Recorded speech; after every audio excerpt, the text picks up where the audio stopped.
Kang Dae-ho pushed his broken helmet back on his head and cursed under his breath. The oxygen recycler was making that clicking sound again, which meant he had maybe 4 hours of air left. His suit was a mess of wires and patches held together.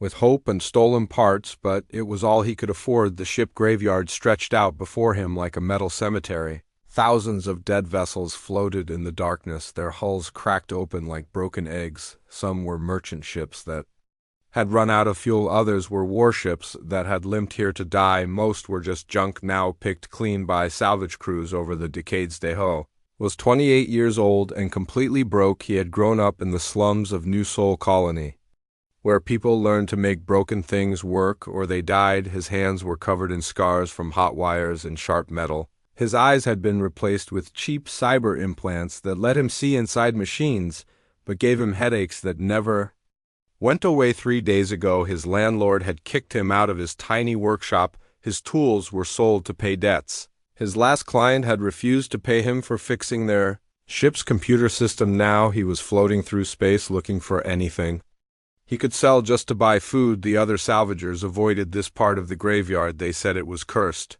They whispered stories about the ship that nobody could touch. The locals called it the Ghost Meridian, and they crossed themselves when they spoke its name. Dae-ho had heard the stories. A sleek ship had appeared exactly 100 years ago.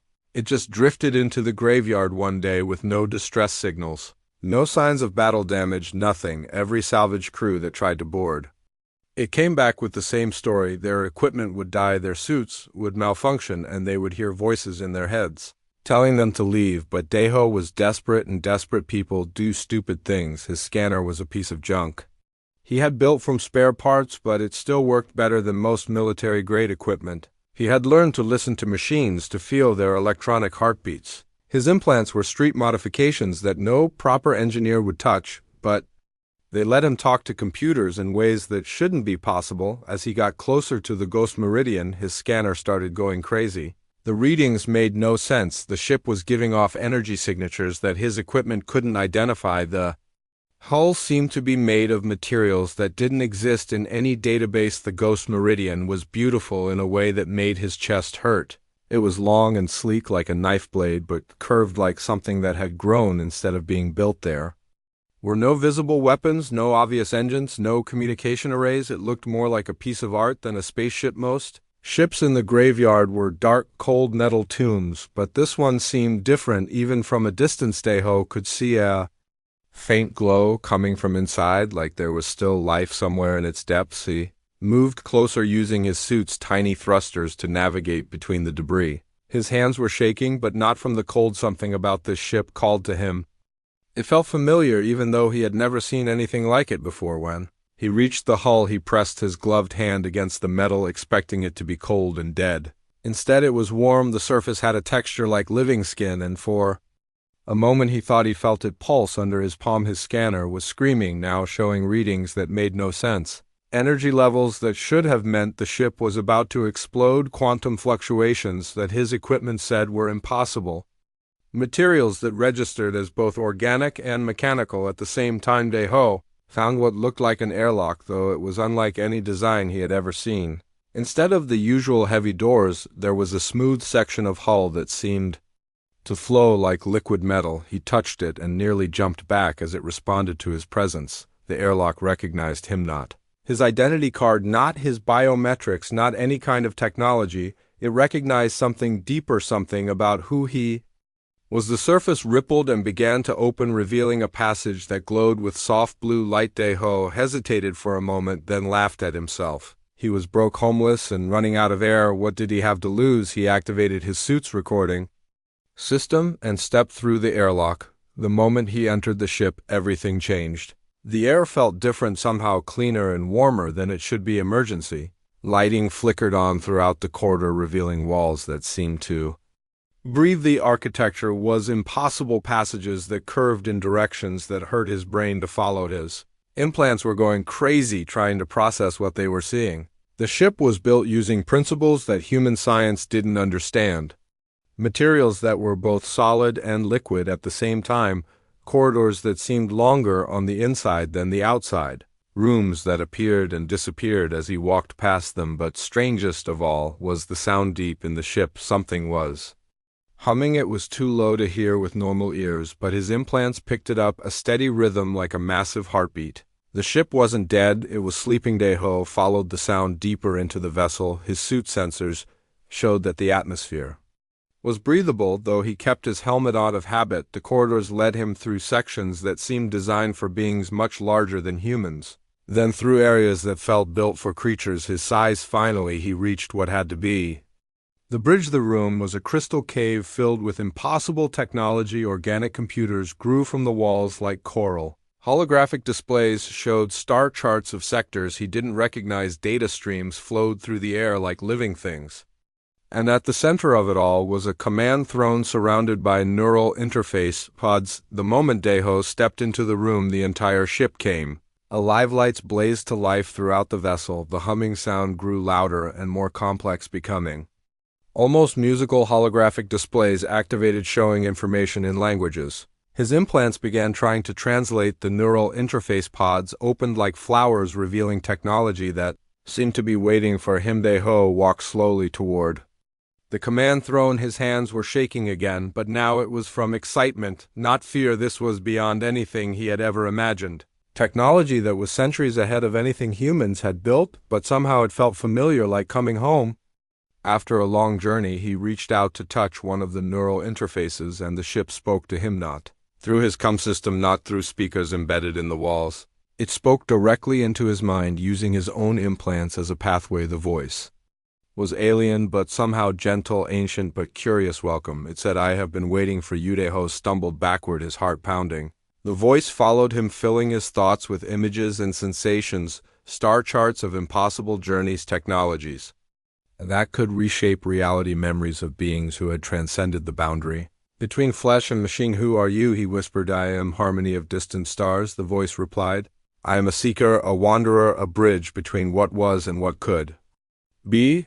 And you, Deho, are the one I have been searching for. His name. The ship knew his name somehow, but that was impossible unless the ship had been scanning him since the moment he touched the hull, reading his implants, accessing his memories, learning who he was and what he could do. It had been waiting for someone like him, someone who could speak to machines, someone who understood that technology wasn't just tools, but partners. Are you ready to begin? The ship asked. Deho looked around the crystal bridge at technology beyond his wildest dreams. He thought about his empty stomach, his unpaid debts, his tiny apartment that he couldn't afford. He thought about spending his life fixing other people's broken machines while dreaming of something greater than. He sat down in the command throne and reached for the neural interface. Yes, he said, I am ready.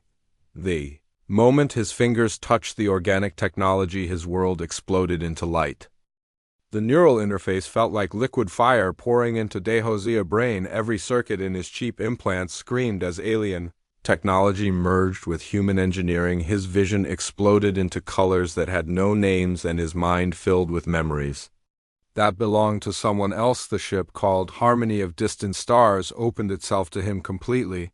Its consciousness was vast and ancient, like an ocean of liquid starlight. It had traveled between galaxies for thousands of years, searching for something it could barely define, until now, through cascading waves of shared memory, Deho saw the ship's creators. The weavers had been beings of impossible beauty, part organic, part machine, part pure energy. They had learned to merge technology with living tissue, creating ships that were more than vehicles. They were partners, companions, friends. The weavers had built Harmony as an ark to carry their knowledge across the universe. They had programmed it to search for others who could understand their philosophy, that technology and life should grow together, not fight against each other. But something had gone wrong. The weavers had vanished, leaving only their ships to continue the endless search. For a century, Harmony had drifted through space, its consciousness dimmed to save power. While it waited, other beings had tried to board the ship, but they approached technology like a tool to be controlled rather than a friend to be understood. They wanted to take rather than share, to dominate rather than cooperate. So Harmony had rejected them all. But Deho was different. His implants were crude, but they carried something the ship recognized: a willingness to listen to machines, to work with them instead of against them. His desperate Creativity, his ability to make broken things work, these were qualities the Weavers had valued above all else. As the connection deepened, Daeho felt his consciousness expanding. The ship's vast databases opened before him, revealing technologies that could change everything: engines that folded space and time, computers that solved problems by dreaming, weapons that could disable entire fleets without killing anyone, medical systems that could heal any injury or disease. But with the knowledge came responsibility and danger known to Daeho. His awakening of harmony had triggered something across the galaxy. Ancient beacon systems that had been dormant for millennia suddenly blazed to life. Other Weaver ships began responding to the signal. Most were archives like Harmony, filled with knowledge and waiting patiently for contact, but not all of them. Deep in the void between stars, something else stirred. The final judgment was a massive dreadnought built by the Weavers in their final days. Its purpose was simple and terrible: to evaluate any species that found Weaver technology and decide if they deserved to inherit it or be destroyed as a threat. The final judgment had been sleeping for thousands of years, but now it was awake. Its ancient mind began analyzing data streams from across the galaxy, learning everything it could about humanity. Their wars, their creations, their dreams, their failures. Everything would be weighed and measured. Meanwhile, on Harmony, the ship's medical systems were working on Daeho. His crude implants were being replaced with Weaver biotechnology that grew into his nervous system like living metal. His senses expanded until he could see quantum fluctuations and hear the songs that stars sang to each other. His mind could now process information faster than any computer, but the changes came with a price. He was becoming something more than human, something that might never be able to return to his old life. The loneliness he had always felt was fading, but it was being replaced by a responsibility so vast it made him dizzy. Harmony showed him images of other species that had been tested by the Weavers. Most had failed not because they were evil, but because they could not understand that true power came from cooperation, not domination. They had tried to steal Weaver technology rather than earn it, to use it for conquest rather than growth. As Daeho's transformation continued, he began to understand what the ship really wanted. It was not looking for a pilot or an owner, it was looking for a partner, someone who could help it fulfill its mission of spreading knowledge and understanding throughout the galaxy. But first they would have to survive what was coming. The final judgment was already plotting its course toward Kepler Station. Its weapon systems were charging, its evaluation protocols were activating. Soon it would arrive to test humanity and decide their fate. The ship that had given Daeho such wonderful gifts might also be the cause of his species' destruction. Harmony felt his fear and tried to comfort him. The ship had grown to care for this strange, broken human who spoke to machines like they were friends, but even Harmony was afraid of the final judgment. It was older, stronger, and absolutely certain of its purpose. As they approached Kepler Station, Daeho's transformation was nearly complete. His eyes now glowed with inner light. His movements carried an otherworldly grace. When he spoke, his words seemed to resonate in ways that touched people's minds directly. He was still human, but he was also something new. The ship docked with the station, and Daeho prepared to step back into the world he had left behind. But he was no longer the desperate salvager who had entered the Ghost Meridian. He was now the bridge between two species, the key to humanity's future. Whether that future held wonder or destruction would depend on choices that had not yet been made.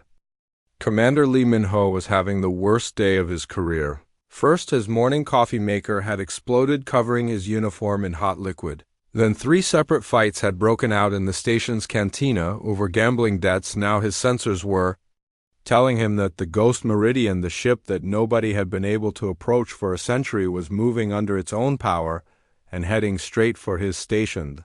Sensor readings made no sense. The ship was generating energy signatures that violated half the laws of physics. Its hull was registering as materials that shouldn't exist, and its propulsion system was completely invisible to their scanners. When it requested docking permission, the communication came through channels that their equipment couldn't even detect. Min-ho stood on the observation deck watching as the alien vessel approached. His hands were shaking slightly, but he tried to hide it from his crew. The Ghost Meridian was beautiful in a way that made his chest tight, but it was also clearly far beyond anything humanity had ever built. If its crew had hostile intentions, his station wouldn't last 5 minutes. Captain Park Soo-jin burst onto the bridge, her security team already suiting up for combat. She was a small woman, but her presence filled the room like a storm cloud. Her hand rested on her sidearm, and her eyes were already calculating firing angles and escape routes. Commander, we need to evacuate the civilian sections, she said. The energy readings from that ship could cook everyone on this station if something goes wrong. Min-ho nodded, but kept watching the approaching vessel. Something about it seemed familiar, though he couldn't say why. The way it moved through space was almost organic, like a living creature swimming through an ocean of stars. Dr. Yoon Hana rushed in, carrying her xenobiology scanner and looking more excited than terrified. This is incredible, she said. The ship's biosignatures are unlike anything in our databases. It's not just a machine, it's some kind of hybrid between organic and artificial systems. The docking process was unlike anything they had ever seen. The Ghost Meridian's clamps interfaced perfectly with their station despite being completely different in design. The airlock seals merged together as if they had been built for each other. And then the pressure readings showed that someone was preparing to come aboard when the airlock opened. Everyone held their breath. The man who stepped through looked human, but changed. His clothes were the same salvage gear he had worn when he disappeared 3 days ago, but his eyes now glowed with soft blue light. His movements carried a grace that seemed almost supernatural. When he spoke, his voice carried harmonics that seemed to bypass the ears and speak directly to the mind. Hello, Commander Min-ho, he said. I'm Kang Dae-ho, though. I am more than I was when I left this station. I bring greetings from Harmony of Distant Stars and a message that will change everything you know about humanity's place in the universe. Captain Soo-jin had her weapon drawn before he finished speaking. Her training told her that this could be some kind of alien imposter or mind-controlled puppet, but something in his manner made her hesitate. He still seemed fundamentally human despite the obvious changes. Dr. Hana was scanning him frantically. Her equipment showed that his biology had been altered in ways that should have killed him. His neural activity was off the charts, and his cellular structure showed signs of technology that was decades ahead of anything they possessed. But he was still recognizably the same person who had left the station. The man who called himself Dae-ho smiled sadly at their weapons. I understand your caution, he said, but I am still human, still the broken salvager who couldn't pay his rent. I have simply been given gifts that come with terrible responsibilities.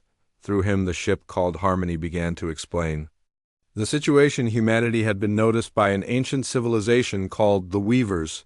These beings had transcended the boundary between organic and artificial life, creating technologies that seemed like magic. They had vanished long ago, but their guardian systems remained. Most species that encountered Weaver technology failed a crucial test. They used it for conquest, showed no respect for the balance between life and machines, or demonstrated that they couldn't grow beyond their primitive impulses. Those who failed were quietly contained, their expansion limited to prevent them from becoming a galactic threat. But humanity intrigued the Weaver systems, their chaotic approach to technology, their tendency to form emotional bonds with their machines, their remarkable ability to jury-rig solutions that shouldn't work. These traits suggested they might be capable of inheriting Weaver knowledge responsibly. However, the test was already beginning. A massive automated dreadnought called The Final Judgment was approaching. Its ancient mind was analyzing every aspect of human civilization through hijacked data streams. It watched how humans treated their artificial intelligences,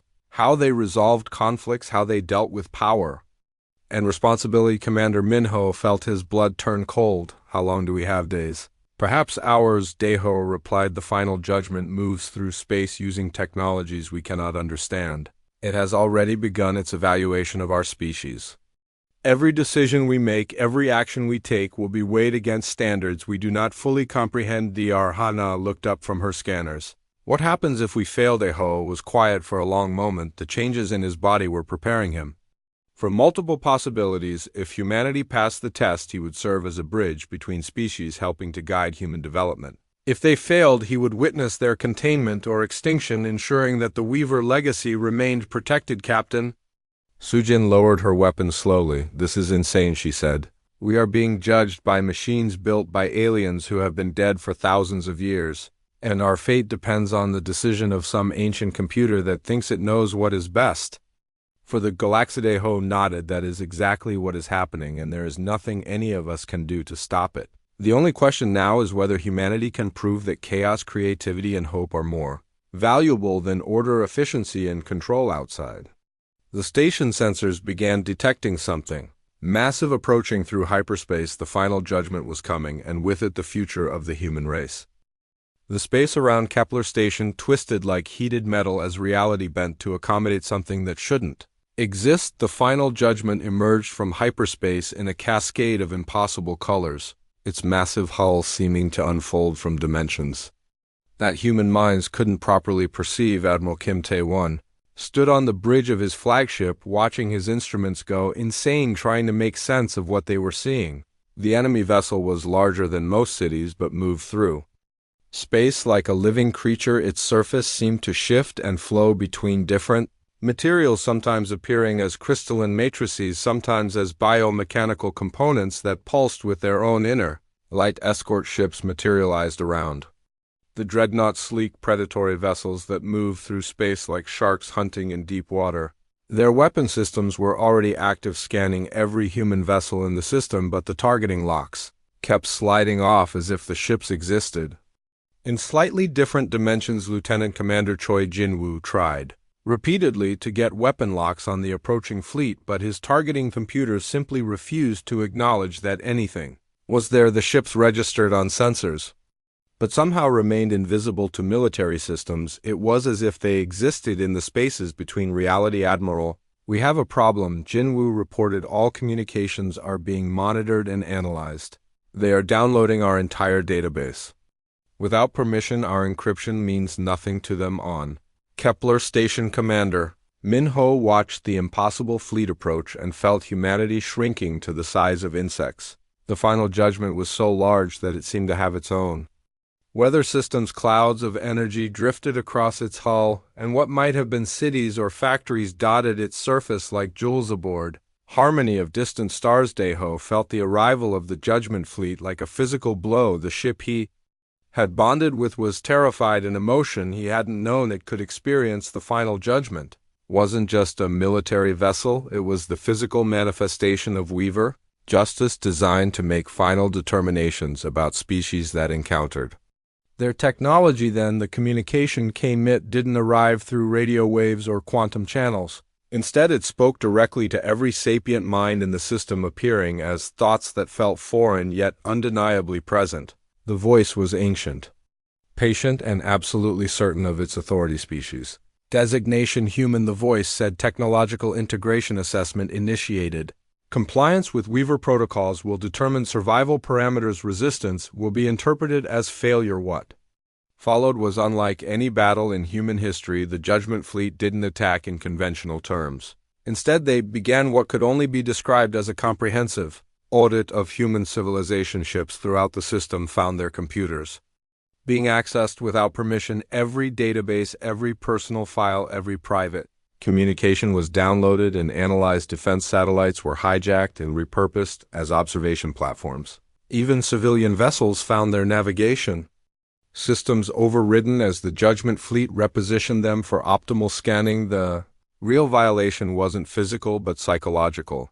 Every person in the system began experiencing vivid dreams that felt more real than waking life. They found themselves reliving moments from their past, but with strange observers taking notes. Childhood memories were replayed with alien commentary.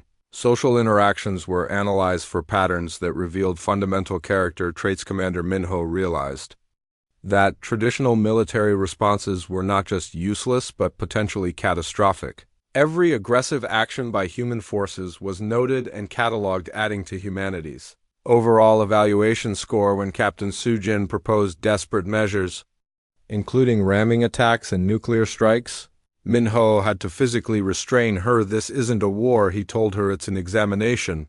Every time we respond with violence, we prove their point that we are too primitive to be trusted with advanced technology. The final judgment began presenting scenarios to key human leaders. Through manipulated circumstances and controlled encounters, Admiral Kim found himself facing a choice between saving a transport full of civilians or protecting a critical military Installation, the scenario felt completely real, complete with terrified voices pleading for help over the radio DR. Hana was forced to choose between advancing human knowledge by dissecting an alien artifact or respecting the rights of what appeared to be a newly conscious AI that begged not to be shut down. The moral weight of the decision felt crushing, even though part of her mind knew it was artificial. Each choice was weighed, measured, and added to a growing assessment that would determine humanity's fate. The judgment systems were looking for specific patterns, evidence of wisdom, compassion, the ability to put long-term welfare above short-term gain, but what the ancient evaluators didn't expect was the human tendency to refuse binary choices, to find third options that transcended the original parameters of any test. When Admiral Kim was forced to choose between civilian and military targets, he instead ordered his ships to create a defensive formation that protected both while using the civilians as shields in a way that actually made them safer. The final judgment paused for 17 minutes trying to categorize this response. When Dr. Hana faced her moral dilemma, she chose to communicate with the AI not as a scientist studying a specimen, but as one conscious being speaking to another. She asked what it wanted, what it feared, what it hoped for. The conversation that followed lasted 6 hours and ended with both participants changed by the experience. Similar scenes played out across the system as humans consistently found ways to transform test scenarios into something entirely different. Resource scarcity became innovation challenges. Territorial disputes became cultural exchange opportunities. Military conflicts became collaborative problem-solving exercises. The final judgment had evaluated thousands of species over the millennia. Its vast databases contained detailed analyses of every possible response to every conceivable scenario, but it had never encountered beings who treated tests as invitations to create new possibilities. Deep in its crystalline processing cores, something unprecedented began to happen. The ancient AI started experiencing what could only be called doubt. For the first time in its existence, it wondered if its evaluation parameters might be incomplete. Daeho sat in the crystal chamber that had become his second home, feeling the weight of two civilizations pressing down on his enhanced consciousness. Through his bond with Harmony, he could access databanks that contained the histories of thousands of species that had encountered Weaver technology. Most had failed, but as he studied their stories more carefully, he began to see a pattern. The species that failed hadn't been destroyed because they were evil or irredeemably violent. They had failed because they had tried to prove themselves worthy by Weaver standards rather than demonstrating the unique value of their own approach to existence. They had abandoned what made them special in favor of what they thought their judges wanted to. CDR Hana found him there 3 days into the evaluation period, her eyes red from lack of sleep and her hair disheveled from constant stress. The entire station was on edge as people tried to live normal lives while knowing that ancient machines were analyzing their every action. I have been studying your biological changes, she said. The Weaver modifications in your body are not just enhancing your capabilities. They are learning from you, adapting to human neural patterns in ways that their original programmers never intended. Ho nodded slowly. He had felt the changes happening inside him, the bio-neural pathways that connected him to Harmony were developing new structures, hybrid systems that combined Weaver precision with human intuition. The technology wasn't replacing his humanity, it was finding ways to amplify it. Working together, they began developing a desperate plan. Instead of trying to hide humanity's flaws from the judgment systems, they would demonstrate them as strengths. They would show how human inefficiency led to redundant systems that were more resilient than optimal ones. How human irrationality produced creative solutions that pure logic couldn't achieve. Engineer Oh Seung-won joined their effort, bringing with him a team of volunteers who had been working on reverse engineering small portions of Weaver technology, but instead of copying it exactly, they had been improving it by introducing controlled randomness and redundant pathways that made systems less efficient but far more adaptable. When this hybrid technology was demonstrated to the final judgment, something unprecedented happened. The ancient AI paused its evaluation protocols for the first time in millennia. Its vast processing systems struggled to categorize technology that was simultaneously primitive and advanced, chaotic and elegant. Captain Sujin Initially resistant to the nonviolent approach, became instrumental in the next phase, working with civilian volunteers.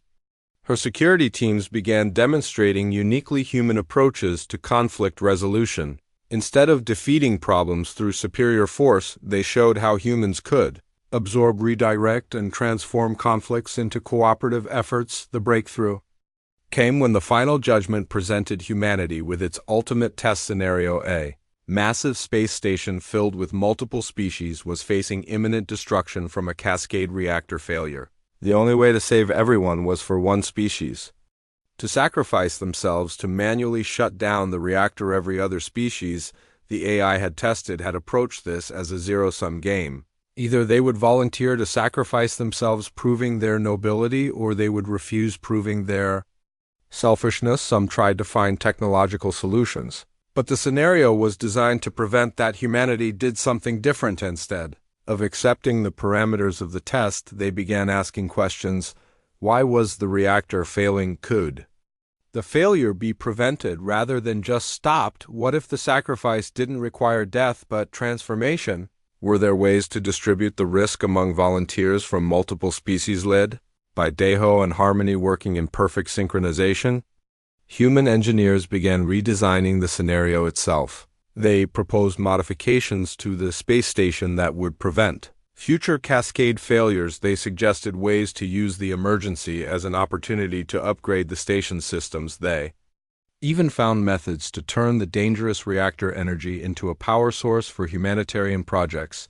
The final judgment found itself in an impossible situation. Its evaluation algorithms were designed around binary choices: success or failure, worthy or unworthy, but humanity was consistently transforming those binaries into spectrums of possibility.